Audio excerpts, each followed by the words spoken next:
There comes a point when you realize the game hasn't changed. You have. The legs don't recover the same, the mistakes cost a little more, but the compete is still there.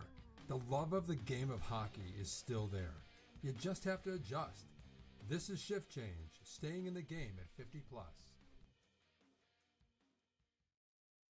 Hey everybody, welcome back to Shift Change. I'm Rich Einison, and today I just want to jump on and just talk about a couple of things that kind of been happening around the league and, happening with my Buffalo Sabres.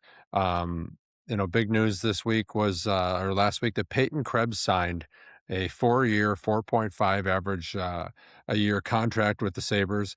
And I love this signing. I think Krebs is an amazing hockey player and gives everything. He's total heart and goes 100% all the time. He never slows down. I mean, he's a guy that can play on your fourth line. He can play wing or center, and he can play with Tage Thompson. And I think Tage has said in the past he loves playing with him. But I think this is a great signing for Buffalo to get him for 4 years. Krebs was named one of the NHL's fastest skaters in 25-26. I mean, he ranked in the 92nd percentile for max speed. He was skating at 23.28 miles per hour, and then the 90th percentile for 20 to 22 mile an hour speed bursts. This guy never stops. He never lets up. He goes hard shift after shift. And when he's on the ice, the Sabres have outscored opponents 35-22 in their regular season with Krebs and Thompson deployed. So when those two were together, it's been amazing. Krebs also leads the team with 243 games played of a possible 246 over the last 3 seasons. And he is one of only 7 players league-wide with a 35-plus points and a 200-plus hits. That's pretty amazing for a guy that, was a throw-in trade, I guess, in the Tuck trade for Eichel. And now he's all that remains from that trade. So I'm very happy to see that signing come true.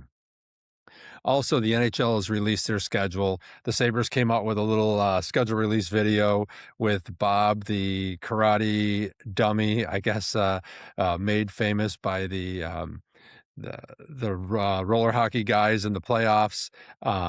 So they did a little cute video on it. It was okay. It wasn't too bad. But one of the things that I noticed, and for us Arizona Coyote fans, the Utah Mammoth are going to host their first outdoor game against the Avalanche on December 31st in the Discover Winter Classic.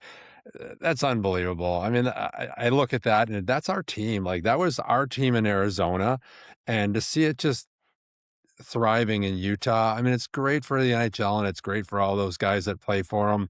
They've got fans packing an arena, night in and night out. And I think it's amazing for the players and for that city, but boy, did we get the screw job in Arizona.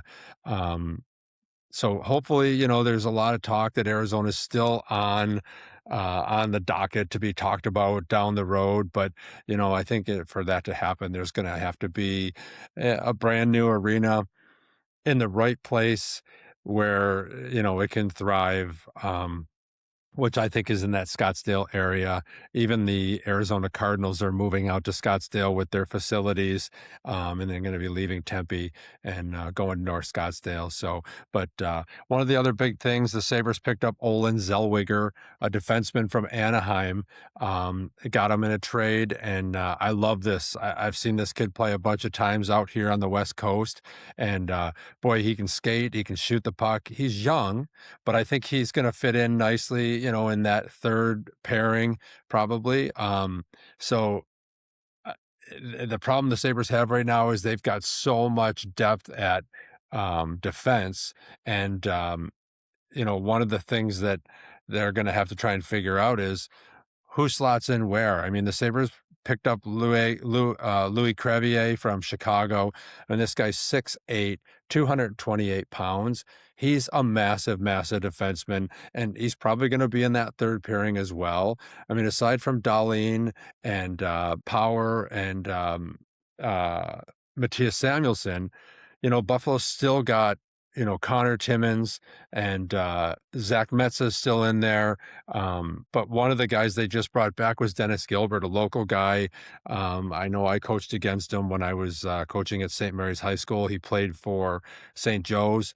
Buffalo signed him a couple of years back, and then he left in free agency. And I'm glad to see Dennis Gilbert back. It's a guy that's tough. He's 6'2", 226 pounds.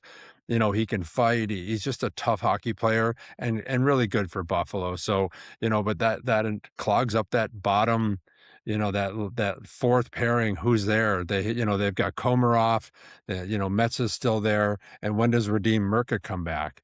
Right? Like, is this his time this year? He's going to come up to Buffalo, but where do you put him? Is he a fourth pairing? Timmins is still there, Zellwigger now. So it's going to be interesting to see where those guys all slot in and fit in. Another bit of news is the Sabres signed John Davidson to be in the front office. And if you're an older guy like me, you remember John Davidson when we were kids. He was a goalie in the National Hockey League. He played for the Rangers. But John's got over 20 years plus in NHL management. And he's been general manager. He's been a president of hockey operations. We've seen him, mostly with the Rangers, St. Louis, and he spent a bunch of time in Columbus as well with Jarmo Kekalainen. And the thing that the Sabres have done that I think has been absolutely amazing is they're building this front office that has respect around the league. We brought in Marc Bergevin, who also is the general manager of the Montreal Canadiens. And these are guys that, if they make a call to other teams are picking up the phone for these guys. They're high-end guys. And I think that's what Buffalo has been lacking for years is just the right front office people. And I think Jarmo Kekalainen is finally putting the right people in place at the top of the organization to help build this thing to be successful down the road. And the other thing that I wanted to just talk about real quick is Connor Hellebuck. And there's still a lot of talk out there that the Sabres are still in the running to make a trade for Connor Hellebuck. And Winnipeg has said they're willing to trade him. And rumor has it he has accepted Buffalo and would remove him from his no trade list. The problem is, I think they were looking probably get our number 4 pick, and for whatever reason, it didn't happen. But I think in order to get him, we are going to have to give up a goalie, a prospect, a rostered player, and maybe even a pick. And, who do you get? I mean, obviously we give up UPL. Do you give up Hellenis? Do you give up Osland? I mean, these are 2 great players, but I think you're going to have to give one of those guys up in order to get Hellebuck. And yes, he is in his 30s and, but he's still playing at a high elite level and still the best goaltender in the world. But that spins me into Patrick Kane, because there's rumors out there that Kane says he would come back and play in Buffalo if they could get Connor Hellebuck. And I'm all for that. I think that's amazing if we can get Patrick Kane. A funny story is his rookie season, my wife and I went down to Atlanta for the NHL All-Star game, and we went over to the fan experience, and they had autograph tables set up, and there was a table where nobody was at it, and the sign said, "Meet rookie Patrick Kane." So my wife and I went over and we introduced ourselves and told them we were from Buffalo and that, our kids grew up in Buffalo playing hockey at Cheektowaga. And Pat said, "Oh yeah, the Cheektowaga Warriors. I know them well. I remember playing against them as a kid." And we had a great conversation with him. And I know obviously he went on to have a great year or a great career, but I've always wanted him to come back to Buffalo. The problem was Buffalo has sucked for years and years and years, the last 15 years. And every time his contract would come up, I would be like, oh man, maybe there's a chance we could grab Patrick Kane. We could sign him as a free agent. But, I think from what I've heard, it's just Buffalo's not a place that he wanted to be in his career. Just, I think maybe because of distractions and, it just where he didn't want to play there. But I think coming home, which might be his last stop, I think would be amazing in his career. It would be amazing for Buffalo. We have a loss of Tuck. We've got 30 plus goals that we've got to make up somewhere. And if we're going to try and get Hellebuck and we've got to give up one of our top prospect guys, whether it's Hellenius or Osland, those guys are going to score goals. We're going to need a guy that's going to be able to put goals in, and Kane can really help us on the power play.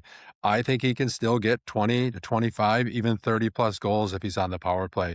So I think it'd be just an amazing pickup if we could get him. But again, you got to move some players off the roster. There's so many guys on the roster right now, and where does he fit?